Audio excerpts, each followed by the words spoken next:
У меня были 2 гири, я ими занимался и также зубами поднимал, даже кидал, откидывал.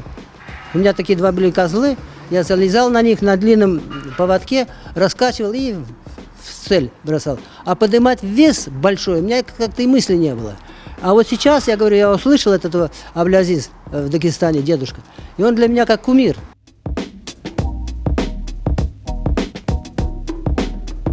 Когда начал было заниматься, тогда у меня прикус поменялся, я испугался, думаю, что же я натворил. А вот последний раз я у стоматолога был в 2000 году, он мне все пломбы поставил, я вот больше и не хожу к нему.